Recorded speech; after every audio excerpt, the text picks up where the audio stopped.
जब गलवान में हुआ, भारत ने काफी सारे चाइना के सैनिकों को मौत के घाट उतार दिया था और उनकी संख्या 40 के लगभग हो सकती है और कई एजेंसीज ने तो बोला ये अप टू 50 भी गया हो सकता है। एग्जैक्ट नंबर कोई नहीं बोल पाया, लेकिन 35 के नीचे किसी ने नहीं माना।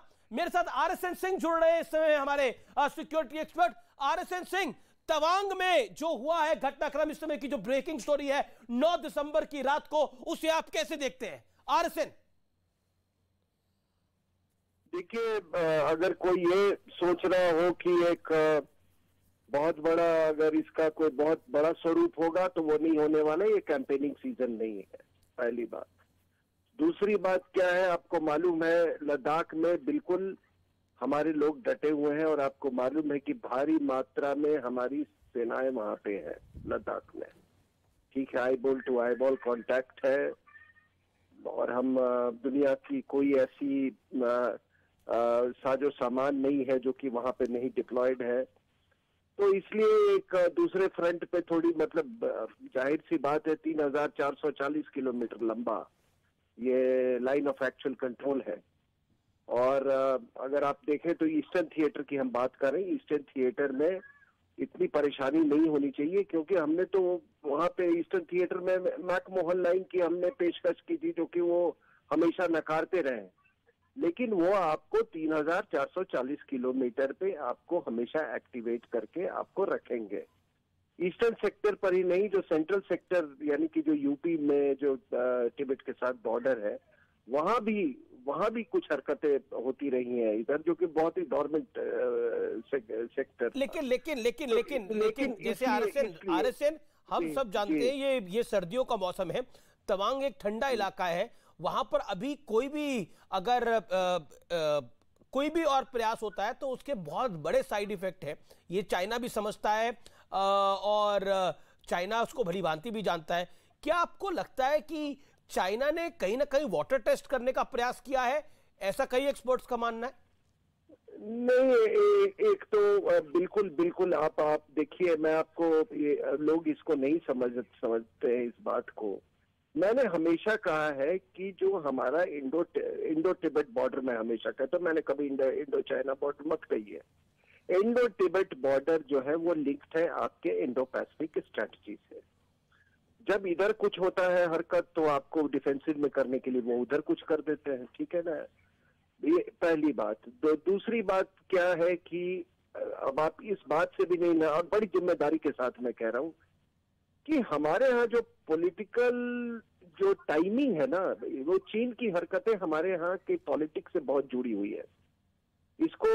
और अब आप जो भी कह लें, आप कहेंगे कि आप कह रहे हैं कि क्या हमारे देश में के अंदर बिके हुए लोग हैं? जी हाँ, बिके हुए लोग हैं। हमने इन बिके हुए लोगों को मैंने देखा था कि किस तरीके से जब वो छुपके वो चाइनीज एम्बेसी में जा रहे हैं। जी RSN इस समय, जी मैं आपका रुख करता हूं। बड़ी खबर आ रही है, 9 दिसंबर को तो झड़प हुई थी, उसमें कुछ सैनिक घायल भी हुए हैं, इस तरह की खबर आ रही है। दोनों तरफ से कई सैनिक घायल हुए इस समय की ये जानकारी आ रही है। मैं आपको बता दूं, ये अपने आप में बहुत बड़ी खबर है जो तवांग में हुआ है। भारत और चीन सैनिकों के बीच में झड़प की खबर है। अरुणाचल के तवांग में ये झड़प की लगातार खबर हम आपको दिखा रहे हैं। मेरे साथ SP सिन्हा जुड़ रहे हैं, मेजर जनरल। सीधा मैं उनका रुख कर सकता हूं। SP सिन्हा, मैं आपके पास आता हूं। 9 दिसंबर की रात को जो ये झड़प हुई है, इसको आप कैसे देखते हैं? Point number 1। और पॉइंट नंबर 2, एक विंटर सीजन चल रहा है, बेहद ठंडा इलाका है तवांग। देखिए, पहली बात तो यह है कि जिस तरह से अरुणाचल प्रदेश में मैं खुद ईटानगर में करीब 52 डेज नौकरी किया है, तो जिस तरह से मोदी जी ने एक फर्स्ट अरुणाचल प्रदेश में एयरपोर्ट ईटानगर से करीब 25 किलोमीटर के दूर पे वो ग्रीनफील्ड एयरपोर्ट फंक्शनल किया है, वो चीन के लिए चिंता का विषय है। दूसरी बात जो है कि जिस तरह से मोदी जी को सफलता मिली है, गुजरात में सफलता मिली है, वो चीन के लिए चिंता का विषय है। तीसरा चीज है, चीन की अंदरूनी हालत जो है वो काफी खराब है और चीन डाइवर्सनरी टैक्टिक्स करके ये शो ऑफ स्ट्रेंथ करना चाहता है कि लोगों का ध्यान यहाँ बांटना चाहता है और इसीलिए अरुणाचल प्रदेश में उसने ये हरकत किया है। चौथी बात है कि कहीं ना कहीं हिंदुस्तान के अंदर जितने जयचंद बैठे हैं उनके तरफ से भी इशारा हुआ है कि कुछ न कुछ उपद्रव करो ताकि हम सरकार को अटैक कर सकते हैं, उसको बैड लाइट में दिखा सकते हैं। मेरा अनुमान है कि 2024 तक इस तरह का सिलसिला चलता रहेगा ताकि मोदी जी की छवि में डेंट लगे, उसमें प्रहार हो और उनको कमजोर दिखाया जाए, और ये एक्सपेरिमेंट चलता रहेगा 2024 तक, मेरा विश्वास है। और चीन की जो आंतरिक व्यवस्था है, जो आर्थिक व्यवस्था है, वो भी डमाडोल है। और जो षड्यंत्र कुछ दिन पहले जब चीन के मीटिंग में बाहर गए थे प्रेसिडेंट जीपिंग और बाल बाल बच गए कू होने से, तो वो भी एक कारण है कि वो अपने लोकल पॉपुलेशन को एड्रेस कर रहे हैं और इस तरह का वो एक्सपेरिमेंट बार बार करते रहेंगे। ये मेरी अपनी सोच है।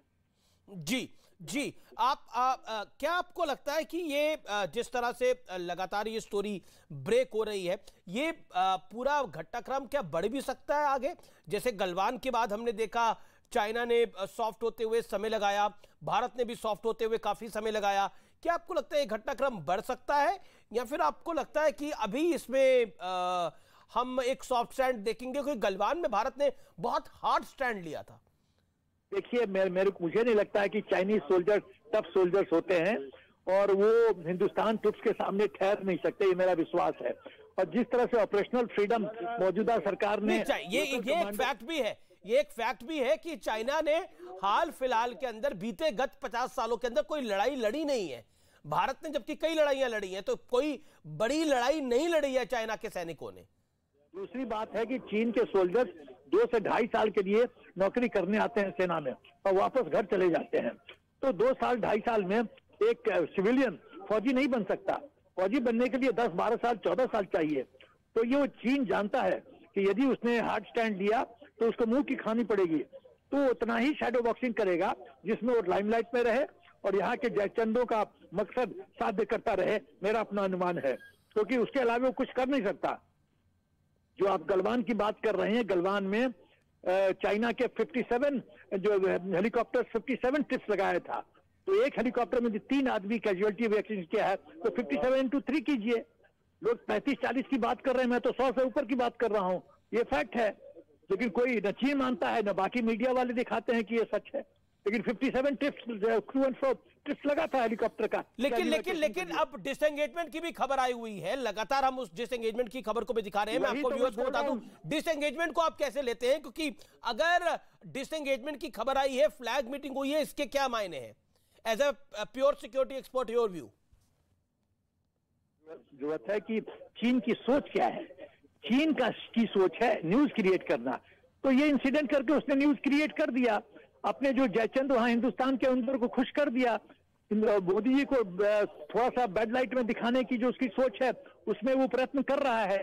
तो आपको इस दृष्टिकोण से देखना है, उसका लिमिटेड ऑब्जेक्टिव था, उसको वो हासिल कर रहा है। यदि एस्केलेट वो कर नहीं सकता, उसका हिम्मत नहीं है। वो जानता है कि बहुत कड़ा प्रहार हिंदुस्तान की सेना करेगी। जिस तरह से हमने स्ट्रेटेजिक रोड की डेवलपमेंट किया है, इंफ्रा का डेवलपमेंट किया है, अभी एयरपोर्ट इनॉग्रेट किया है, जिस तरह से हम मुकेश आरएसएन भी मेरे साथ जुड़े हुए हैं, मुकेश नायक भी हैं, संबित पात्रा भी मेरे साथ जुड़े हुए हैं। उनका भी मैं रुख करूंगा बाद में, लेकिन निश्चित तौर पर ये इस समय की बड़ी खबर है। संदीप बोल, ताजा अपडेट क्या आ रहा है? क्योंकि जो सोर्सेज के हवाले से खबर है उसमें है कि माइनर इंजरीज हुई है दोनों तरफ। क्या कोई जान भी गई है? अभी तक कोई इसकी जानकारी मिली है? नहीं, देखिए, जिस तरीके की जानकारी हमें मिल रही है उस जानकारी के मुताबिक जो इंजरीज है वो माइनर है, यानी कि बहुत ज्यादा यानी फैटल कैजुअलिटी नहीं है। अभी तक जो जानकारी है माइनर इंजरी है और उनका इलाज करने के लिए बताया जा रहा है कि उनको गुवाहाटी भी शिफ्ट किया गया है। लेकिन अब सबसे बड़ी बात यह है कि वहां पे तापमान लगातार कम होता जा रहा है, ठंड बहुत ज्यादा बढ़ गई है। ऐसे में अगर इस तरीके की चीजें वहां होती है, जाहिर सी बात है कि तनाव अब लगातार वहां बढ़ रहा है। हालांकि ये सोर्स जरूर बता रहे हैं कि फिलहाल जो है जो उनके जो आपस के जो मैकेनिज्म है, दोनों देशों के बीच में जो मैकेनिज्म बना हुआ है कि कभी भी इस तरीके का कोई विवाद होता है या परसेप्शन लाइन के आसपास इस तरीके का कोई भी ऐसा इंसिडेंट होता है या फेस ऑफ की सिचुएशन होती है, उसके बाद किस तरीके से कदम उठाने हैं। जाहिर सी बात है कि उम्मीद नहीं थी, लग ये रहा था कि जिस तरीके से ईस्टर्न सेक्टर में बातचीत के बाद दोनों देशों की सेनाएं पीछे हो चुकी थी, फेस ऑफ खत्म हो गया था, डिसएंगेजमेंट हो गया था, लेकिन एकदम से ईस्टर्न सेक्टर में इस तरीके की चीजें होंगी, ये बहुत अभी कह सकते हैं कि ये चौंकाने वाली बात जरूर है। हालत यहां तक पहुंच गई है वहां पे कि वहां पे झड़प तक हुई है, चोटें तक आई हैं। बताया जा रहा है कि चीन के सैनिकों को ज्यादा चोटें आई हैं। हालांकि अभी तक कोई आधिकारिक तौर पर यह जानकारी नहीं दी गई है, लेकिन भारतीय सैनिकों ने जमकर जो है चीनी सैनिकों को वहां पे रोका और जिस तरीके से हालात बने हैं उसमें दोनों देशों की सेनाओं के जवानों को चोटें आई हैं, भारतीय सैनिकों को भी चोटें लगी हैं और चीन के सैनिकों को भी चोटें लगी हैं। लेकिन बताया जा रहा है कि चीन के सैनिक ज्यादा घायल हुए हैं। तो इतना तो साफ है कि अगर भारतीय सेना, क्योंकि गलवान और ये पूरा इंसिडेंट हुआ, एपिसोड हुआ, तो उसके बाद भारत सरकार की ये बड़ी खबर आप बता रहे हैं कि सोर्सेज के बारे से खबर आ रही है कि चाइना के सैनिक ज्यादा घायल हुए हैं, उसके बाद डिसएंगेजमेंट हुआ है। आरएसएन सिंह इस समय हमारे संवाददाता भाई बता रहे हैं कि सोर्सेज के बारे से खबर आ रही है, चाइना के सैनिक, इस समय की बड़ी एक्सक्लूसिव खबर है हमारे पास, चाइना के सैनिक ज्यादा घायल हुए हैं, उसके बाद डिसएंगेजमेंट हुआ है। आरएसएन नहीं, ये तो देखा गया है कि इसके बावजूद कि फायरिंग पे बिल्कुल रेस्ट्रिक्शन है, फिर भी जब भी शारीरिक रूप से मुठभेड़ होता है तो हमारे लोग तो हावी हो जाते हैं बिल्कुल। अब वो दूसरी बात है कि कई चैनल्स तो पहले शुरुआत ही करते हैं कि हमारे सैनिक घायल हुए हैं, जैसे उनको घायल सैनिकों ने उनसे बात की हो, और उनसे तो कभी मतलब कुछ पता भी लगा लेना चाहिए कि चाइनीज कितने घायल हुए हैं। लेकिन ये जो हमारा जो अपने आप को रनिंग डाउन का जो रवैया है ना, ये ना सेना के लिए अच्छा है, ना ही ये देश का मनोबल ऊंचा करता है। गलवान में आपको मालूम है ना कितने 100 से ज्यादा ग्रेव्स देखे गए, अभी भी वो फोटो सर्कुलेट कर रहे हैं। लेकिन ये बात कहते हुए बहुत शर्म आती है। अमेरिका गलवान में तो अमेरिका की इंटेलिजेंस एजेंसी की रिपोर्ट थी, उनका कहना था कि अबव 45 अराउंड 50 के करीब उनका जो आंकलन है 50 से ज्यादा सैनिकों को चाइना के मौत के घाट उतारा गया है वहां पर। नहीं, मैं वही कह रहा था कि अभी जो चाइना का जो पार्टी कांग्रेस हुआ था उसमें उस कर्नल को बड़ा हीरो का दर्जा दिया गया था। तो अगर उनके लिए कोई ये बहुत बड़ी युद्ध नहीं होती तो क्लैश नहीं होता, तो ऐसे मतलब इतना बड़ा उसको ये हीरोज वेलकम तो नहीं दिया जाता, क्योंकि हमारे लिए तो एक क्लैश था, ये एक क्लैश था, ठीक था। क्लैश में हम जो हमारे ऊपर जो प्रतिबंध लगाए हुए हैं उसके अंतर्गत भी हमारे लोगों ने, आपने खुद का आप कह रहे हैं कि 40 से 45 लोग मारे गए थे, लेकिन ये जो हमारी मानसिकता है कुछ लोगों की कि शुरुआत ही करते हैं वो कि हमारे लोग घायल हुए हैं। आपको क्या मतलब, मुठभेड़ में कोई किसी दो व्यक्ति में अगर मुठभेड़ हो जाए और 2 ग्रुप ऑफ सोल्जर्स में मुठभेड़ हो तो एक को कुछ नहीं होता है।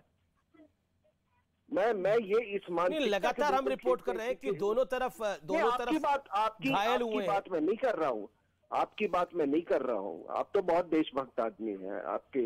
मैं बाकी लोगों से मैं जाहिर सी बात है कि मैं और भी चैनल्स पे फोनो दे रहा हूँ, तो मतलब ये मुझे, मैंने सेना में उस इन सब इलाकों में अपनी सेवाएं दी हैं, इसलिए ये मुझे जानकर, हाँ, इसलिए मुझे ये सुन के थोड़ा अच्छा नहीं लगता है।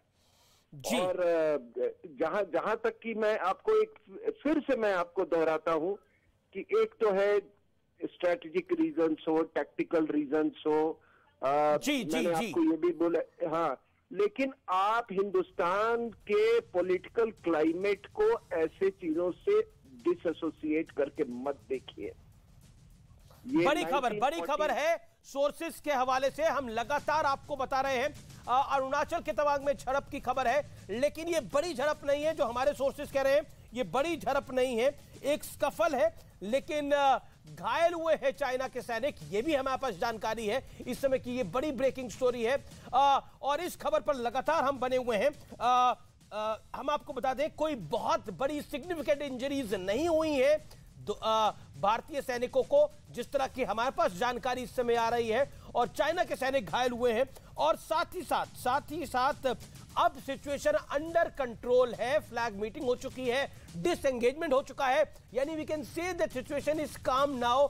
डिसएंगेजमेंट हो चुका है। इस समय की बड़ी ब्रेकिंग स्टोरी है। इस खबर पर लगातार हम आपके साथ बने रहेंगे, ये खबर हम आपको लगातार दिखाते रहेंगे। फिलहाल इतना ही, लेकिन रुक करते हैं अब देश नहीं झुकने देंगे का। अमन। बिल्कुल अमीश, जो आप बता रहे हैं, दरअसल गलवान में जो गर्दन तोड़ पराक्रम दिखाया था भारतीय सेना ने, जो हड्डियां तोड़ी